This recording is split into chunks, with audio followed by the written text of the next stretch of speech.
तो सवाल ये पैदा होता है, लिखे हुए हुक्म के मुताबिक किथे लिखे होया? आम कहते हैं सब कुछ मनुख के मत्थे विच लिखे होया है, लिखिया होया है। ये कदों लिखिया गया है, किवें लिखिया जाता है? जो मन करके असी बोलते हैं, जो मन करके असी वेखते हैं, जो मन करके असी करते हैं, बस साडा कीता होया उहदे संस्कार बन जाते हैं, अक्स बन जाते हैं, छाप बन जाती है, नाल दे नाल लिखिया जा रहा है। कर्मां दी ये रूप रेखा मनुख दे नाल चलती है। इस वास्ते मनुख नूं कर्म भूमि आख्या गया। इसनूं जो एक दफा समझ जाए, बस वो हर वक्त प्रसन्न रहिंदा है।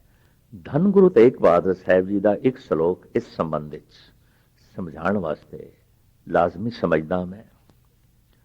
साहिब कहते ने, चिंता तां की कीजिए जो अनहोनी होए, ए मार्ग संसार को नानक थिर नहीं कोय। मनुख दे अंदर बड़ी प्रबल चिंता है। क्यों?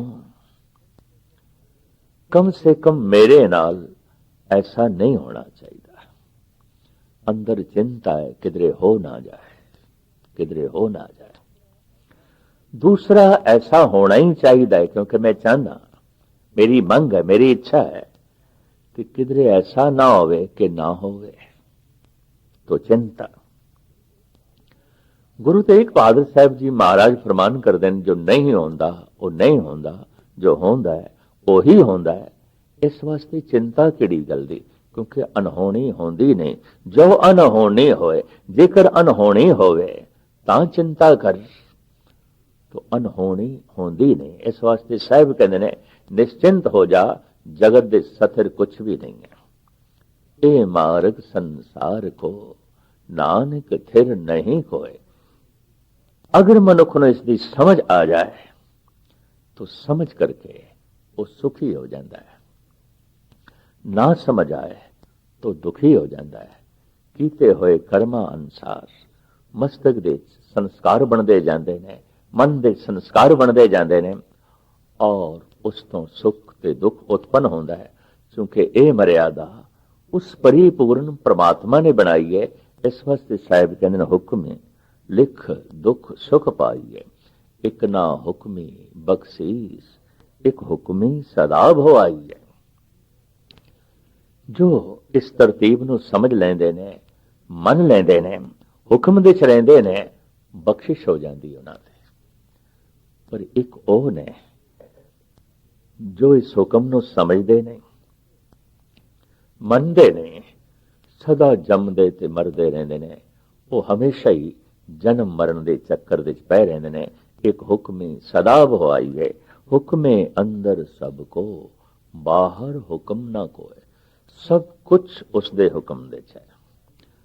उसकी बनाई हुई तरतीब तो बाहर कुछ भी नहीं, उसके बनाए हुए विधान तो बाहर कुछ भी नहीं है। और उसकी बनतर दे मनुख कुछ हेर फेर नहीं कर सकता।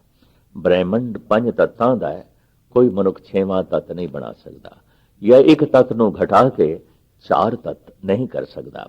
5 तत्त कर तुद सब सृष्ट साजी, कोई 6वां करे हो जे किछ कीता होवे। तो इस तरीके नाल हुक्मे अंदर सबको, बाहर हुक्म ना कोय। नानक हुक्मे जे बुझे, ता हों मैं कहे ना कोय। किधरे इस हुक्म की समझ आ जाए तो मनुख का अहंकार विलीन हो जाता है। मैं हां ऐसा भाव ही मिट जाता है, और अंदरों भाव पैदा होता है, तू है, तू है, तू है। तीसरी पौड़ी दे च भी मूल पंक्ति यही है, हुक्मे हुक्म चलाए राहो, नानक विकसे वे परवाओ। पर उस हुक्म नूं, उस हुक्मी दी सिफत और सलाह नूं गाण वाले वख वख ने। ये तो ठीक है, सब कुछ उसदे हुक्म दे है। नानक हुक्मे जे बुझे, ता हौ मैं कहे ना कोय।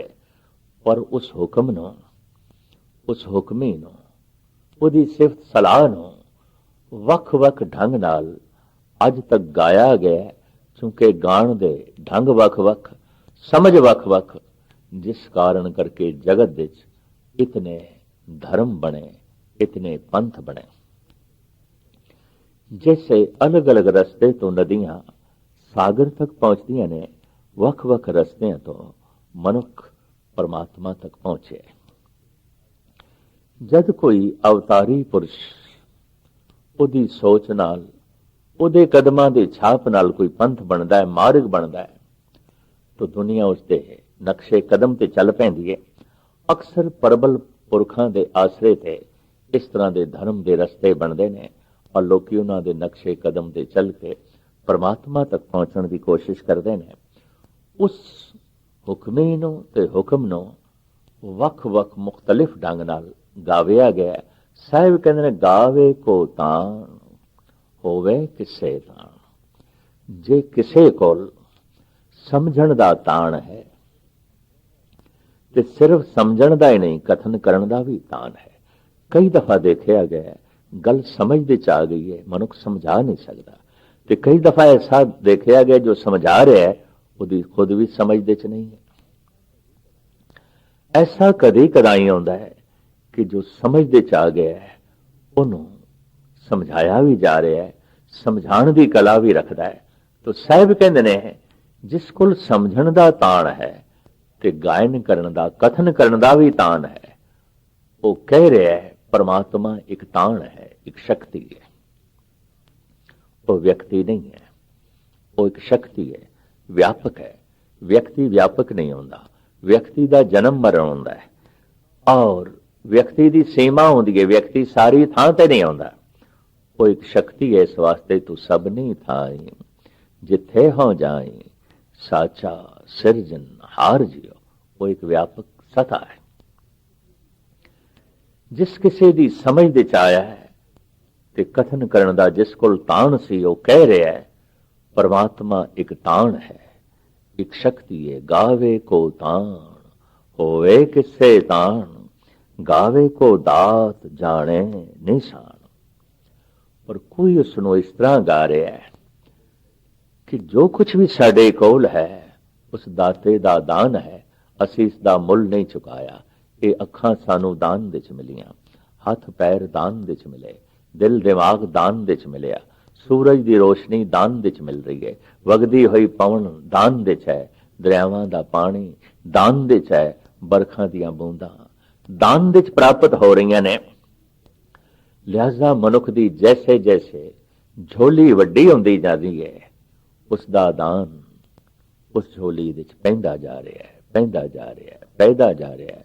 ਵੱਡਾ ਦਾਤਾ ਦਿਲ ਨਾ ਤਮਾਏ, ਉਹ ਮਹਾਨ ਵੱਡਾ ਦਾਤਾ ਹੈ।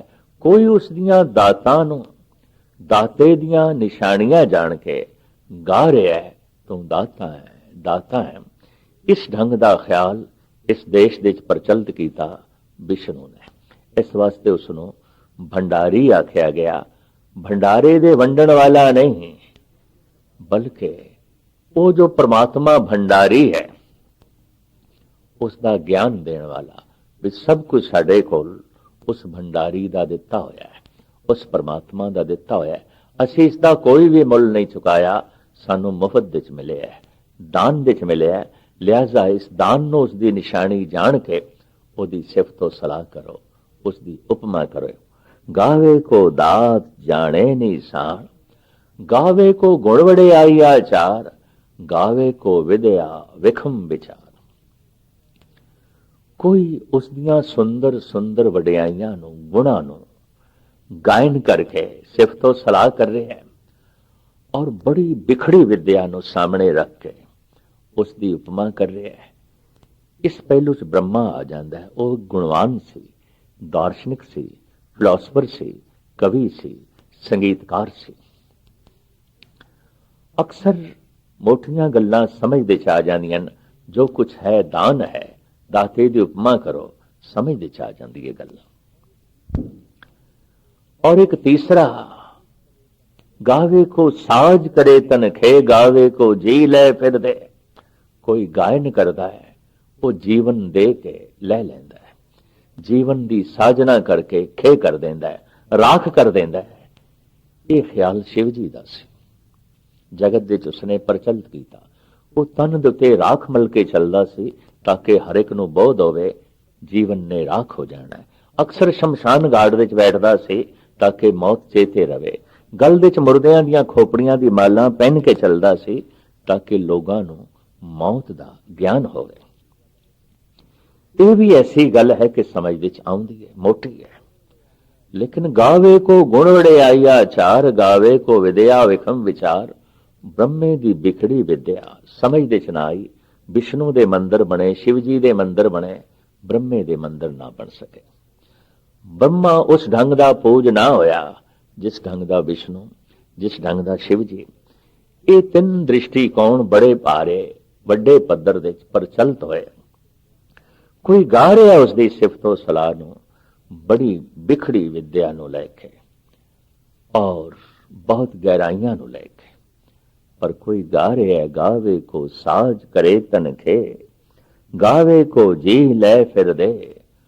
ਪਰ ਕੋਈ ਇਸ ਤਰ੍ਹਾਂ ਵੀ ਗਾ ਰਿਹਾ ਗਾਵੇ ਕੋ ਜਾਪੈ ਦਿਸੇ ਦੂਰ, ਗਾਵੇ ਕੋ ਵੇਖੈ ਹਾਦਰਾ ਹਦੂਰ। ਗਾ ਰਿਹਾ ਕੋਈ ਦੂਰ ਹੈ, ਦੂਰ ਹੈ, ਦੂਰ ਹੈ, ਪਰ ਗਾ ਰਿਹਾ ਕੋਈ ਹਾਜ਼ਰ ਹਜ਼ੂਰ ਹੈ, ਹਾਜ਼ਰ ਹਜ਼ੂਰ ਹੈ। ਇਸ ਨੂੰ ਵੀ ਥੋੜਾ ਸਮਝਣਾ ਹੈ। ਦੂਰੀਆਂ ਕਈ ਪ੍ਰਕਾਰ ਦੀਆਂ ਆਉਂਦੀਆਂ ਨੇ। ਅਸਥਾਨਕ ਦੂਰੀ, ਸਮੇਂ ਦੀ ਦੂਰੀ। ਅਸਥਾਨਕ ਦੂਰੀ ਪਰਮਾਤਮਾ ਤੇ ਲਾਗੂ ਨਹੀਂ ਹੁੰਦੀ, ਕਿਉਂਕਿ ਉਹ ਵਿਆਪਕ ਹੈ। ਤੂੰ ਸਭਨੇ ਥਾਈ ਜਿੱਥੇ ਹੋ ਜਾਏ, ਸਾਚਾ ਸਿਰਜਨ ਹਾਰ। ਤੂੰ ਤੇ ਵਿਆਪਕ ਹੈ, ਲਿਹਾਜ਼ਾ ਅਸਥਾਨਕ ਦੂਰੀ ਉਸ ਤੇ ਲਾਗੂ ਨਹੀਂ ਆਉਂਦੀ। ਔਰ ਕੋਈ ਵੀ ਜੀਵ ਉਸ ਤੋਂ ਦੂਰ ਨਹੀਂ। ਮਛਲੀ ਕਿਧਰੇ ਵੀ ਚਲੀ ਜਾਏ ਪਾਣੀ ਤੋਂ ਦੂਰ ਨਹੀਂ ਜਾ ਸਕਦੀ, ਸਾਗਰ ਤੋਂ ਦੂਰ ਨਹੀਂ ਜਾ ਸਕਦੀ। ਅਸੀਂ ਕਿਧਰੇ ਵੀ ਚਲੇ ਜਾਈਏ ਪਰਮਾਤਮਾ ਤੋਂ ਦੂਰ ਨਹੀਂ ਜਾ ਸਕਦੇ। ਵਤਨ ਤੋਂ ਦੂਰ ਜਾ ਸਕਦੇ ਹਾਂ, ਪਰਿਵਾਰ ਤੋਂ ਦੂਰ ਜਾ ਸਕਦੇ ਹਾਂ, ਲੇਕਿਨ ਨਿਰੰਕਾਰ ਤੋਂ ਦੂਰ ਨਹੀਂ ਜਾ ਸਕਦੇ, ਕਿਉਂਕਿ ਉਹ ਤੇ ਵਿਆਪਕ ਹੈ ਔਰ ਸਭ ਕੁਝ ਉਸ ਦੇ ਵਿੱਚ ਹੈ। ਅਸਥਾਨਕ ਦੂਰੀ ਪਰਮਾਤਮਾ ਤੇ ਲਾਗੂ ਨਹੀਂ ਹੁੰਦੀ। ਦੂਸਰੀ ਦੂਰੀ ਹੈ ਸਮੇਂ ਦੀ ਦੂਰੀ। तो समय की दूरी भी परमात्मा ते लागू नहीं होती, क्योंकि वो आकाल है, त्रै काल दर्शी समय तो बाहर है। समा उसनों खा नहीं सकता, वो समय का स्वयं जन्मदाता है। इस वास्ते समय की दूरी भी उसते लागू नहीं हो सकती। असी इस तरह नहीं कह सकते परमात्मा होया सी 10-20 हजार साल पहले होया सी, ऐसा नहीं कह सकते। और असी ऐसा भी नहीं कह सकते 100-200 साल बाद परमात्मा होवेगा। जैसे कि बाबा फरीद कहते हैं, फरीदा किथे तेरे मापिया जिन्नी तू जणियो, तै पासों ओ लद गए तू अजे न पतीणियो। किथे ने तेरे मां प्यो, कल ते मां है सी अज नहीं है, कल ते पिता है सी अज नहीं है। काल खा गया, समा खा गया। समा परमात्मा नू खा नहीं सकता, अकाल है। तो समय की दूरी भी परमात्मा ते लागू नहीं होती। अस्थानिक दूरी भी परमात्मा ते लागू नहीं होती, लेकिन फिर भी दूर है, फिर भी दूर है। समझ तो परे है, चेते तो परे है। और ये गल स्पष्ट है, जो मेरी समझ दे च नहीं वो नहीं है, और जो चेते दे च नहीं वो नहीं है। जगत विच ओही कुछ है जो मेरी समझ दे च है, जगत विच ओही कुछ है जो मेरे चेते दे च है। दूर है, समझ तो दूर है, दूर है, याद तो दूर है। एक आलम कहता है, अब तो याद रफ्तगां की भी पहुंच नहीं, दोस्तों ने कितनी दूर बसाई हैं बस्तियां। ऐ मेरे दोस्त, कितनी दूर है तेरी बस्ती, मेरी याद भी नहीं पहुंचती। ये सही है, मनुख परमात्मा नू याद करन बैठदा है, पाठ करके जप करके। याद परिवार दी आउंदी है, याद ਪਦਾਰਥ ਦੀ ਆਉਂਦੀ ਹੈ ਯਾਦ, ਸੰਸਾਰ ਦੀ ਆਉਂਦੀ ਹੈ ਯਾਦ, ਨਿਰੰਕਾਰ ਦੀ ਨਹੀਂ ਆਉਂਦੀ। ਯਾਦ ਨਿਰੰਕਾਰ ਤੱਕ ਨਹੀਂ ਪਹੁੰਚਦੀ, ਰਸਤੇ 'ਚ ਹੀ ਰਹਿ ਜਾਂਦੀ ਹੈ। ਤਾਂ ਅਸੀਂ ਕਹਿ ਸਕਦੇ ਹਾਂ ਅਸਥਾਨਕ ਦੂਰੀ, ਸਮੇਂ ਦੀ ਦੂਰੀ ਤੇ ਪ੍ਰਮਾਤਮਾ ਤੇ ਲਾਗੂ ਨਹੀਂ ਆਉਂਦੀ, ਲੇਕਿਨ ਫਿਰ ਵੀ ਉਹ ਦੂਰ ਹੈ, ਸਮਝ ਤੋਂ ਦੂਰ ਹੈ, ਚੇਤੇ ਤੋਂ ਦੂਰ ਹੈ। ਭਗਤ ਕਬੀਰ ਵੀ ਕਹਿੰਦੇ ਨੇ, ਕੋਈ ਬੋਲੇ ਨਿਰਵਾ, ਕੋਈ ਬੋਲੇ ਦੂਰ, ਜਲ ਕੀ ਮਾਛਰੀ ਚਰੇ ਖਜੂਰ। ਕੋਈ ਕਹਿ ਰਿਹਾ ਹੈ ਦੂਰ ਹੈ, ਦੂਰ ਹੈ, ਦੂਰ ਹੈ, ਕੋਈ ਕਹਿ ਰਿਹਾ ਹੈ ਨੇੜੇ ਹੈ, ਨੇੜੇ ਹੈ, ਬਹੁਤ ਨੇੜੇ ਹੈ। ਧੰਨ ਗੁਰੂ ਨਾਨਕ ਦੇਵ ਜੀ ਮਹਾਰਾਜ ਕਹਿੰਦੇ ਨੇ, ਦੂਰ ਕਿਨਾਂ ਨੂੰ ਪ੍ਰਤੀਤ ਆਉਂਦਾ ਹੈ? ਮੋਹ ਮੋਇਆ ਜਾਣੇ ਦੂਰ ਹੈ। ਮੋਹ ਵਿੱਚ ਗ੍ਰਸੇ ਹੋਏ ਮਨੁੱਖ ਲਈ ਪਦਾਰਥ ਨੇੜੇ ਹੈ, ਪਰਮਾਤਮਾ ਦੂਰ ਹੈ। ਪਰਿਵਾਰ ਨੇੜੇ ਹੈ, ਨਿਰੰਕਾਰ ਦੂਰ ਹੈ। ਸੰਸਾਰ ਨੇੜੇ ਹੈ, ਕਰਤਾਰ ਦੂਰ ਹੈ। ਇਸ ਵਾਸਤੇ ਸੰਸਾਰ ਦੀ ਯਾਦ ਚੱਲਦੀ ਹੈ, ਪਦਾਰਥਾਂ ਦੀ ਯਾਦ ਚੱਲਦੀ ਹੈ, ਪਰਿਵਾਰ ਦੀ ਯਾਦ ਚੱਲਦੀ ਹੈ, ਨਿਰੰਕਾਰ ਦੀ ਯਾਦ ਨਹੀਂ ਚੱਲਦੀ, ਨਿਰੰਕਾਰ ਤੱਕ ਯਾਦ ਨਹੀਂ ਪਹੁੰਚਦੀ। ਮੋਹ ਮੋਇਆ ਜਾਣੇ ਦੂਰ ਹੈ, ਕਹੋ ਨਾਨਕ ਸਦਾ ਹਜੂਰ ਹੈ। ਭਗਤ ਰਵਿਦਾਸ ਜੀ ਮਹਾਰਾਜ ਕਹਿੰਦੇ ਨੇ, ਉਹ ਤੇ ਇਤਨਾ ਨੇੜੇ ਹੈ ਕਿ ਜਿਤਨਾ ਇਹ ਹੱਥ ਵੀ ਤਨ ਤੋਂ ਦੂਰ ਜਾ ਸਕਦਾ ਹੈ, ਉਹ ਤੇ ਇਤਨਾ ਵੀ ਦੂਰ ਨਹੀਂ। ਕਹੇ ਰਵਿਦਾਸ ਹਾਥ ਤੇ ਨੇੜੇ, ਸਹਜੇ ਹੋਏ ਸੋ ਹੋਈ। ਭਾਈ ਸਾਹਿਬ ਭਾਈ ਨੰਦ ਲਾਲ ਇਸ ਨੂੰ ਇੰਜ ਬਿਆਨ ਕਰਦੇ ਨੇ, ਬ੍ਰਾਹਮਣ ਮੁਸ਼ਤਾਕ ਬੁੱਤ, ਜ਼ਾਹਿਦ ਫਿਦਾਏ ਖਾਨ ਕਾ, ਹਰ ਖੁਜਾ ਜਾਮੇ ਮੁਹੱਬਤ ਦੀ ਦਾਇਮ ਸਰਸ਼ਾਰ ਅਸਤ। ਲੱਭ ਰਿਹਾ ਬ੍ਰਾਹਮਣ ਮੰਦਰ ਵਿੱਚ ਮੂਰਤੀਆਂ ਦੇ ਚੋਂ, ਲੱਭ ਰਿਹਾ ਜ਼ਾਹਿਦ ਖਾਨਕਾ ਦੇ ਚੋਂ। ਭਾਈ ਸਾਹਿਬ ਕਹਿੰਦੇ ਨੇ, ਮੈਂ ਤੇ ਜਿੱਧਰ ਨਿਗਾਹ ਮਾਰਾਂ ਉਸ ਪਰਮਾਤਮਾ ਤੋਂ ਬਿਨਾ ਹੋਰ ਕੋਈ ਵੀ ਨਹੀਂ, ਹੋਰ ਕੋਈ ਵੀ ਨਹੀਂ। तो धन गुरु नानक देव जी महाराज फरमान कर रहे ने, उस हुक्मी ने कोई गा रहा है, गावे को जापे दिसे दूर, गावे को वेख है हादरा हादूर। गा रहा है कोई, तू दूर जापदा है, दूर जापदा है, मेरी समझ तो बहुत दूर है, बहुत दूर है, मेरी याद तो बहुत दूर है, बहुत दूर है। धर्म दे सारे उपराले ਉਹਨੂੰ ਸਮਝਣ ਲਈ ਨੇ, ਉਹਨੂੰ ਚੇਤੇ ਕਰਨ ਲਈ ਨੇ। ਔਰ ਇੱਕ ਦਫਾ ਫਿਰ ਸਪਸ਼ਟ ਕਰ ਦਈਏ ਕਿ ਜੋ ਮੇਰੀ ਸਮਝ ਦੇ ਚ ਨਹੀਂ ਉਹ ਨਹੀਂ ਹੈ, ਜੋ ਚੇਤੇ ਦੇ ਚ ਨਹੀਂ ਉਹ ਨਹੀਂ ਹੈ। ਲਿਹਾਜ਼ਾ ਉਹੀ ਕੁਛ ਹੈ ਜੋ ਸਮਝ ਦੇ ਚ ਹੈ, ਉਹੀ ਕੁਛ ਹੈ ਜੋ ਚੇਤੇ ਦੇ ਚ ਹੈ। ਤੂੰ ਗਾ ਰਿਹਾ ਹੈ ਕੋਈ, ਤੂੰ ਬਹੁਤ ਨੇੜੇ ਹੈ, ਮੇਰੇ ਚੇਤੇ ਦੇ ਚ ਹੈ, ਮੇਰੀ ਸਮਝ ਦੇ ਚ ਹੈ। तो समझ तो मुराद भी ये नहीं कि वाकई वो पूरे दा पूरा समझ दे च आ गया है। समझ ये आउंदी है, समझ समझ के समझ ये आउंदी है, हे प्रभु तू मेरी समझ दे च नहीं आ सकता, तू मेरी समझ दे च नहीं आ सकता।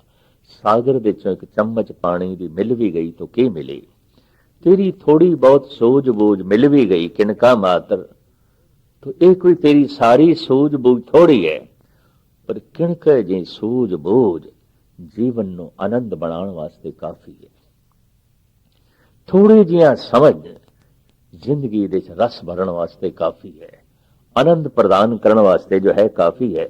ਸਮਝ ਸਮਝ ਕੇ ਇਹ ਸਮਝ ਦੇ ਚ ਆਉਂਦਾ ਹੈ ਕਿ ਤੂੰ ਮੇਰੀ ਸਮਝ ਦੇ ਚ ਨਹੀਂ ਆ ਸਕਦਾ, ਤੂੰ ਮੇਰੀ ਸਮਝ ਦੇ ਚ ਨਹੀਂ ਆ ਸਕਦਾ।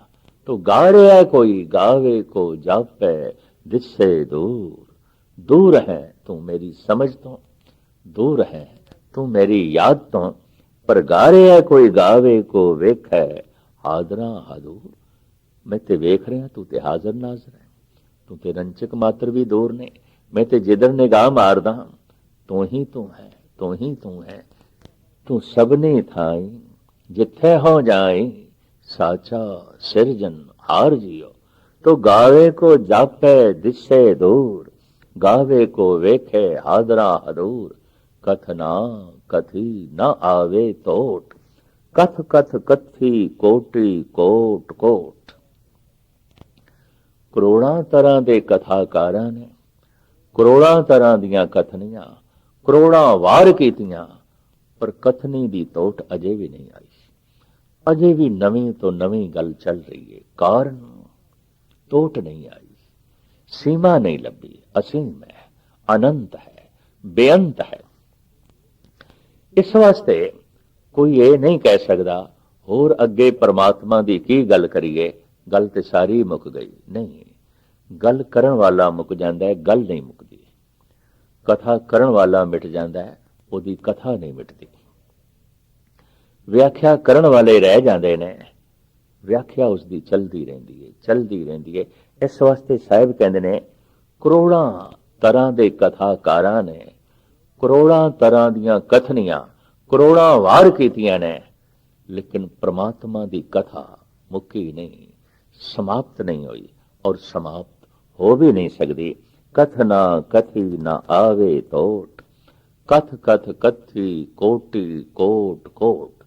ਕੋਈ ਇਸ ਤਰ੍ਹਾਂ ਵੀ ਗਾ ਰਿਹਾ ਹੈ, ਦੇਂਦਾ ਦੇ ਲੈਂਦੇ ਥਕ ਪਾਏ, ਜੁਗਾ ਜੁਗੰਤਰ ਖਾਈ ਖਾਏ। ਕੋਈ ਇਸ ਤਰ੍ਹਾਂ ਗਾ ਰਿਹਾ ਹੈ, ਦੇਣ ਵਾਲਾ ਦੇਈ ਜਾ ਰਿਹਾ ਹੈ, ਦੇਈ ਜਾ ਰਿਹਾ ਹੈ, ਦੇ ਰਿਹਾ ਹੈ। ਲੈਣ ਵਾਲੇ ਇੱਕ ਦਿਨ ਥੱਕ ਜਾਂਦੇ ਨੇ, ਇੱਕ ਦਿਨ ਖਾਂਦਿਆਂ ਖਾਂਦਿਆਂ ਦੰਦ ਗਿਰ ਜਾਂਦੇ ਨੇ, ਇੱਕ ਦਿਨ ਦੇਖਦਿਆਂ ਦੇਖਦਿਆਂ ਅੱਖਾਂ ਰਹਿ ਜਾਂਦੀਆਂ, ਦ੍ਰਿਸ਼ ਤੇ ਨਹੀਂ ਮੁੱਕ ਜਾਂਦੇ, ਅੱਖਾਂ ਖਤਮ ਹੋ ਜਾਂਦੀਆਂ, ਪਕਵਾਨ ਤੇ ਨਹੀਂ ਮੁੱਕ ਜਾਂਦੇ, ਦੰਦ ਗਿਰ ਜਾਂਦੇ ਨੇ, ਕੰਨ ਰਹਿ ਜਾਂਦੇ ਨੇ, ਨਾਦ ਤੇ ਖਤਮ ਨਹੀਂ ਹੋ ਜਾਂਦਾ, ਅੱਖਾਂ ਰਹਿ ਜਾਂਦੀਆਂ ਨੇ, ਰੂਪ ਰੰਗ ਤੇ ਮਿਟ ਨਹੀਂ ਜਾਂਦਾ। ਲੈਣ ਵਾਲਾ ਇੱਕ ਦਿਨ ਲੈਂਦਿਆਂ ਲੈਂਦਿਆਂ ਥੱਕ ਜਾਂਦਾ ਹੈ, ਦੇਣ ਵਾਲਾ ਦੇਈ ਜਾ ਰਿਹਾ, ਦੇਈ ਜਾ ਰਿਹਾ, ਦੇਈ ਜਾ ਰਿਹਾ, ਉਹ ਅਜੇ ਵੀ ਥੱਕਿਆ ਨਹੀਂ, ਥੱਕਿਆ ਨਹੀਂ, ਨਾ ਬਣਾਉਣ ਤੋਂ ਥੱਕਿਆ, ਨਾ ਦੇਣ ਤੋਂ ਥੱਕਿਆ। ਈਸਾਈ ਮਤ ਕਹਿੰਦਾ 6 ਦਿਨ ਪਰਮਾਤਮਾ ਨੇ ਸੰਸਾਰ ਨੂੰ ਬਣਾਉਣ ਵਿੱਚ ਲਾਇਆ, ਔਰ 7ਵਾਂ ਦਿਨ ਜਦ ਇਤਵਾਰ ਦਾ ਆਇਆ ਤਾਂ ਥੱਕ ਗਿਆ। ਉਸ ਦਿਨ ਪ੍ਰਮਾਤਮਾ ਨੇ ਆਰਾਮ ਕੀਤਾ, ਛੁੱਟੀ ਕੀਤੀ। ਇਸ ਵਾਸਤੇ ਉਹ ਇਤਵਾਰ ਦੀ ਛੁੱਟੀ ਰੱਖਦੇ ਨੇ, ਤੁਸੀਂ ਵੀ ਆਰਾਮ ਕਰੋ। ਪਰ ਦੇਖਣ ਵਿੱਚ ਆਇਆ ਹੈ ਪ੍ਰਮਾਤਮਾ ਤੇ ਅਜੇ ਵੀ ਨਹੀਂ ਥੱਕਿਆ। ਲੱਖਾਂ ਕਰੋੜਾਂ ਸੂਰਜ ਰੋਜ਼ ਪੈਦਾ ਹੋ ਰਹੇ ਨੇ, ਲੱਖਾਂ ਮਨੁੱਖੀ ਬੱਚੇ ਰੋਜ਼ ਜਨਮ ਲੈ ਰਹੇ ਨੇ, ਲੱਖਾਂ ਕਰੋੜਾਂ ਪਸ਼ੂ ਪਕਸ਼ੀਆਂ ਦੇ ਬੱਚੇ ਰੋਜ਼ ਜਨਮ ਲੈ ਰਹੇ ਨੇ, ਲੱਖਾਂ ਕੀੜੇ ਮਕੌੜੇ ਰੋਜ਼ ਪੈਦਾ ਹੋ ਰਹੇ ਨੇ, ਲੱਖਾਂ ਕਰੋੜਾਂ ਧਰਤੀਆਂ ਰੋਜ਼ ਆਲਮੇ ਵਜੂਦ ਵਿੱਚ ਆ ਰਹੀਆਂ ਨੇ। ਉਹ ਤੇ ਕੋਈ ਥੱਕਿਆ ਨਹੀਂ। ਉਹ ਦੇਂਦਿਆਂ ਦੇਂਦਿਆਂ, ਬਣਾਉਂਦਿਆਂ ਬਣਾਉਂਦਿਆਂ ਨਹੀਂ ਥੱਕਦਾ, ਲੈਂਦਿਆਂ ਲੈਂਦਿਆਂ, ਖਾਂਦਿਆਂ ਖਾਂਦਿਆਂ, ਆਖਰ ਲੈਣ ਵਾਲੇ ਇੱਕ ਦਿਨ ਥੱਕ ਜਾਂਦੇ ਨੇ, ਥੱਕ ਜਾਂਦੇ ਨੇ, ਥੱਕ ਜਾਂਦੇ ਨੇ। ਤਾਂ ਕੋਈ ਇਸ ਤਰ੍ਹਾਂ ਗਾ ਰਿਹਾ ਹੈ, ਦੇਂਦਾ ਦੇ ਲੈਂਦੇ ਥਕ ਪਾਏ, ਜੁਗਾ ਜੁਗੰਤਰ ਖਾਈ ਖਾਏ। ਜੁਗਾ ਜੁਗੰਤਰਾਂ ਤੋਂ ਜੀਵ ਖਾ ਰਹੇ ਨੇ, ਖਾ ਰਹੇ ਨੇ, ਪਰ ਦੇਣ ਵਾਲਾ ਮੁੱਕਿਆ ਨਹੀਂ, ਦੇਣ ਵਾਲਾ ਥੱਕਿਆ ਨਹੀਂ। ਖਾਣ ਵਾਲੇ ਮੁੱਕ ਜਾਂਦੇ ਨੇ, ਖਾਣ ਵਾਲੇ ਥੱਕ ਜਾਂਦੇ ਨੇ। ਜੁਗਾ ਜੁਗੰਤਰ ਖਾਈ ਖਾਏ, ਹੁਕਮੇ ਹੁਕਮ ਚਲਾਏ ਰਾਹੋ। ਉਹ ਹੁਕਮੇ ਸਮਸਤ ਨੂੰ ਆਪਣੇ ਹੁਕਮ ਦੇ ਰਸਤੇ ਵਿੱਚ ਤੋਰਦਾ ਹੈ। ਸੂਰਜ ਹੈ, ਚੰਦਰਮਾ ਹੈ, ਜ਼ਮੀਨ ਹੈ, ਆਸਮਾਨ ਹੈ, ਉਸ ਦੇ ਬਣਾਏ ਹੋਏ ਵਿਧਾਨਕ ਢੰਗ ਦੇ ਮੁਤਾਬਕ ਚੱਲ ਰਹੇ ਨੇ। ਸਰੀਰ ਦੇ ਵਿੱਚ ਖੂਨ ਗਰਦਿਸ਼ ਕਰ ਰਿਹਾ ਹੈ, ਸਵਾਸ ਗਰਦਿਸ਼ ਕਰ ਰਹੇ ਨੇ, ਸਰੀਰ ਦੇ ਵਿੱਚ ਦਿਲ ਧੜਕ ਰਿਹਾ ਹੈ। ਉਹਦਾ ਬਣਾਇਆ ਹੋਇਆ ਨਿਯਮ, ਉਹਦੀ ਬਣਾਈ ਹੋਈ ਨਿਯਮਾਵਲੀ ਦੇ ਮੁਤਾਬਕ ਸਾਰਾ ਬ੍ਰਹਿਮੰਡ ਗਰਦਿਸ਼ ਦੇ ਚ ਹੈ, ਉਹਦੇ ਨਿਯਮ ਦੇ ਚੱਲ ਰਿਹਾ ਹੈ। ਉਹਦੇ ਨਿਯਮ ਨੂੰ ਕੋਈ ਭੰਗ ਨਹੀਂ ਕਰ ਸਕਦਾ, ਉਹਦੇ ਵਿਧਾਨ ਨੂੰ ਕੋਈ ਤੋੜ ਨਹੀਂ ਸਕਦਾ। ਕੋਈ ਐਸਾ ਸੋਚੇ ਕਿ ਖੂਨ ਨੂੰ ਚਲਦੇ ਹੋਏ ਨੂੰ ਰੋਕ ਦਈਏ ਤੇ ਮਨੁੱਖ ਜ਼ਿੰਦਾ ਰਹੇ, ਚਲਦੇ ਸਵਾਸਾਂ ਨੂੰ ਰੋਕ ਦਈਏ ਮਨੁੱਖ ਜ਼ਿੰਦਾ ਰਹੇ, ਚਲਦੇ ਦਿਲ ਨੂੰ ਰੋਕ ਦਈਏ ਤੇ ਮਨੁੱਖ ਜ਼ਿੰਦਾ ਰਹੇ। ਨਹੀਂ, ਜ਼ਿੰਦਗੀ ਤੇ ਇਸ ਤਰ੍ਹਾਂ ਖੜੀਏ, ਚਲਦੇ ਰਹਿਣ ਸਵਾਸ, ਚਲਦਾ ਰਹੇ ਖੂਨ, ਧੜਕਦਾ ਰਹੇ ਦਿਲ। ਇਹ ਉਸਦਾ ਬਣਾਇਆ ਹੋਇਆ ਨਿਯਮ, ਇਹ ਉਸਦਾ ਬਣਾਇਆ ਹੋਇਆ ਵਿਧਾਨ। ਬ੍ਰਹਿਮੰਡ ਵਿੱਚ ਇਸੇ ਢੰਗ ਨਾਲ ਸੂਰਜ ਚੱਲ ਰਿਹਾ ਹੈ, ਚੰਦਰਮਾ ਚੱਲ ਰਿਹਾ ਹੈ, ਜ਼ਮੀਨ ਗਰਦਿਸ਼ ਵਿੱਚ ਹੈ, ग्रह ने छत्तर तारे स्यारे सब गर्दिश दिश ने दिन रव चले निस सस चले तार का लख पलोए मुकाम ओही एक है नानका सच बगोए हुक्मे हुक्म चलाए राहो ओ हुक्मे अपने हुक्म दे रस्ते विच समस्त ब्रह्मंड ਨੂੰ ਚਲਾਉਂਦਾ ਹੈ ਨਾਨਕ ਵਿਕਸੇ ਵੇ ਪਰਵਾਹ ਹੁਕਮ ਦੇ ਚਲਦੇ ਇਸ ਬ੍ਰਹਮੰਡ ਨੂੰ ਵੇਖ ਵੇਖ ਕੇ ਉਹ ਵਿਗਸਦਾ ਹੈ ਕਿਉਂਕਿ ਵਿਗਾਸ ਖੇੜਾ ਉਸ ਦਾ ਸੁਭਾਅ ਹੈ ਆਨੰਦ ਉਸ ਦਾ ਸੁਭਾਅ ਹੈ ਰਸ ਉਸ ਦਾ ਸੁਭਾਅ ਹੈ ਵਿਧਾਨ ਉਸ ਦਾ ਬਣਾਇਆ ਹੋਇਆ ਹੈ ਨਿਯਮ ਉਸ ਦਾ ਬਣਾਇਆ ਹੋਇਆ ਹੈ ਸਮਝ ਆਈਏ ਧੰਨ ਗੁਰੂ ਨਾਨਕ ਦੇਵ ਜੀ ਮਹਾਰਾਜ ਨੂੰ तो आप फरमान कर रहे हैं हुक्म ही हुक्म चलाए राहो